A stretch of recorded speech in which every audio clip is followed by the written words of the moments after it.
मैं संतोष कुमार, अमर उजाला के लिए। आज जो है दिल्ली चुनाव में, दिल्ली विधानसभा चुनाव में यूपी के मुख्यमंत्री योगी आदित्यनाथ की एंट्री हुई है। वो आज दिल्ली में 3 सभाएं नेक टू नेक कर रहे हैं अलग अलग इलाकों में। और ये विधानसभाएं ऐसी हैं जहां से पूर्वांचल समुदाय से ताल्लुक रखने वाले लोग ज्यादा रहते हैं। पहली रैली जो थी उनकी किराड़ी में थी।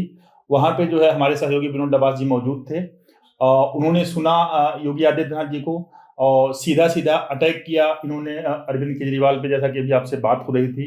और हमारे साथ हैं मोहम्मद बिलाल, जिन्होंने साउथ हरियाणा में जो चुनाव हुए थे हरियाणा के, उसमें इन्होंने कवरेज की हुई थी।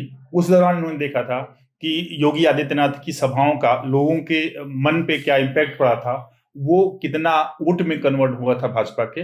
मोहम्मद बिलाल इस पे बात करेंगे, लेकिन शुरुआत विनोद डबास से करते हैं। डबास जी, क्या योगी जी का क्या संदेश था यहाँ पे?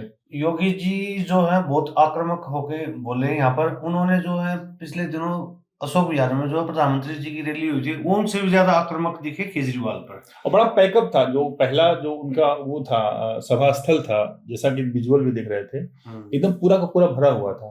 पूरा वहाँ मतलब जो मैदान था वो खचाखच भरा था। इसके अलावा जो है उनको सुनने के लिए दाई बाई भी लोग खड़े थे और काफी पहले पहुंचने शुरू हो गए थे। एलईडी स्क्रीन वगैरह भी लगी थी। हाँ, ये बताते हैं 12 बजे से ही वो फुल होना शुरू हो गया था, लोग आने शुरू हो गए थे, जबकि शेड्यूल काफी पीछे था। हाँ, क्योंकि दरअसल क्या है, किराड़ी जो इलाका है उसमें अनऑथराइज्ड कॉलोनी काफी है और उसमें पूर्वांचल के लोग बहुत ज्यादा रहते हैं। हालांकि योगी जी वैसे तो उत्तराखंड के हैं, लेकिन उनका पूर्वांचल ही उनकी कर्म भूमि जो भी सब कुछ रहा है, तो पूर्वांचल का रहा, तो इसलिए ज्यादा आकर्षण है उनका। और उन्होंने केजरीवाल को एक एक पॉइंट पे जो है उनकी खिंचाई की हमला बोला। जैसे उन्होंने सबसे पहले तो उनको बिल्कुल झूठ की फैक्ट्री लगा लो या कुछ भी बोला कि झूठ की फैक्ट्री एक तरह से। बड़ा इंटरेस्टिंग तरीके से इन्होंने जो यमुना के इशू को रेज किया, जो कि जिसमें दिल्ली गवर्नमेंट भी कहती है, अरविंद केजरीवाल खुद स्वीकार कर चुके हैं कि ये नाकाम रहे हैं इसको साफ करने में। उसको बहुत फैक्चुअल बेसिस पे उन्होंने डिफाइन किया है कि मैं कल अपनी कैबिनेट के साथ संगम पे, प्रयागराज में जो महाकुंभ लगा हुआ है, उसमें पूरी की पूरी कैबिनेट के साथ मैंने डुबकी लगाई थी।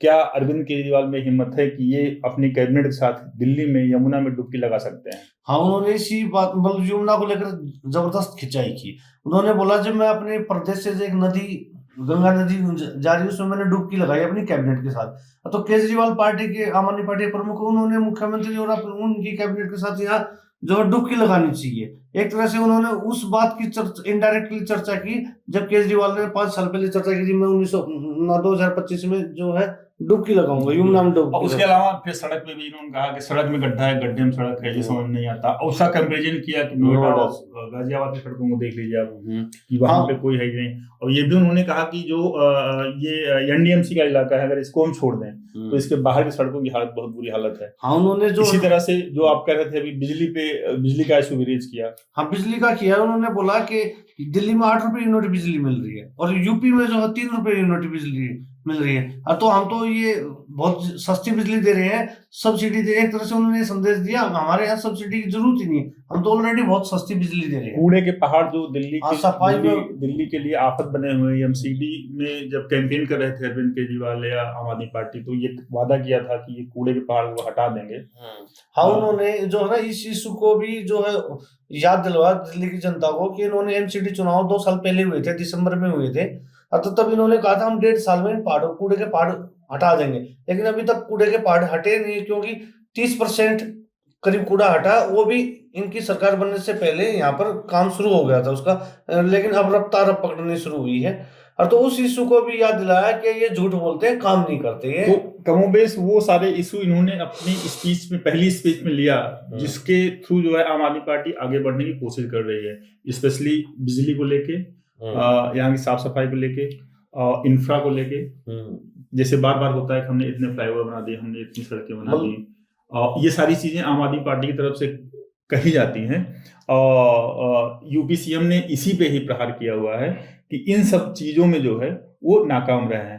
बिलाल से बात कर रहे हैं। बिलाल, फरीदाबाद में आप जब कवर कर रहे थे हरियाणा चुनाव के दौरान, तो क्या इम्पैक्ट उसका दिखा था वहां पे? बिल्कुल, देखा जाए तो ये साफ तौर पर कहा ही जाता है और है कि अगर प्रधानमंत्री नरेंद्र मोदी के बाद अगर किसी लीडर को सुनने के लिए जनता इकट्ठा होती है तो वो योगी आदित्यनाथ हैं, क्योंकि उनका भाषण को अगर आप सुनेंगे तो वो इतना प्रभावशाली होता है कि जनता खुद भी खींचे चली आती है। मैं जब फरीदाबाद के क्षेत्र में था तो एनआईटी विधानसभा क्षेत्र लगता है, जिस तरीके से आज मैंने देखा कि दिल्ली के किराड़ी में योगी आदित्यनाथ की सभा को सुना, वही हाल मैंने फरीदाबाद में देखा था एनआईटी विधानसभा क्षेत्र में।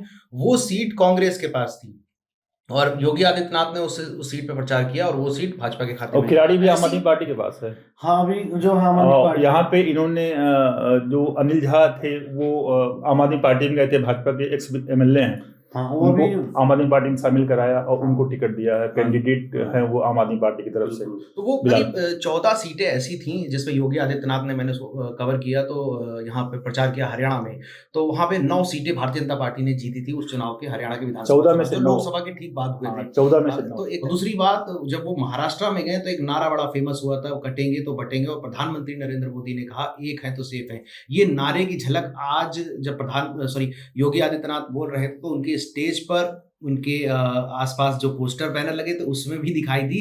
हालांकि उस नारे का उन्होंने उपयोग नहीं किया, लेकिन पब्लिक यहाँ की सिविक कम्युनिटी भी किया हुआ है। उन्होंने जो फोकस किया बिल्कुल ऐसा लग रहा था उनके संबोधन से जैसे वो आम आदमी पार्टी की रणनीति और दिल्ली की स्थिति का पूरा आकलन करके आए हैं और उन्होंने बिंदु दर बिंदु जो है पोल खोली है और एक एक चीज को उजागर किया है। तो क्या हम ये कह सकते हैं आप दोनों के थ्रू कि दिल्ली में दिल्ली चुनाव की हवा कुछ बदलेगी योगी आदित्यनाथ के एंट्री के बाद?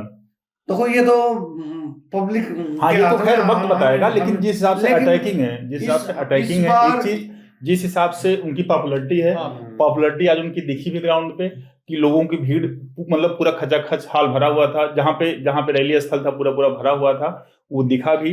और जिस हिसाब से आप कह रहे हैं कि वो पूरा होमवर्क करके आए थे कि हमें कहाँ नस दबानी है आम आदमी पार्टी की, और सीधा उसी पे अटैक किया हुआ है।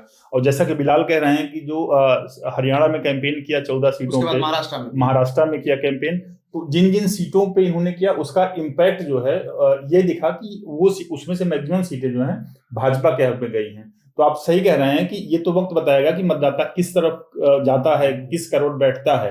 लेकिन अभी जो है योगी आदित्यनाथ ने दिल्ली के चुनाव में एंट्री की हुई है और उन्होंने मुकाबले को इंटरेस्टिंग बना दिया है। और अभी के लिए बस इतना ही। वीडियो जर्नलिस्ट विवेक निगम के साथ मैं संतोष कुमार, अमर उजाला के लिए नमस्कार। अमर उजाला जीवांजलि के सारथी की मदद लें और महाकुंभ में स्नान जरूर करें।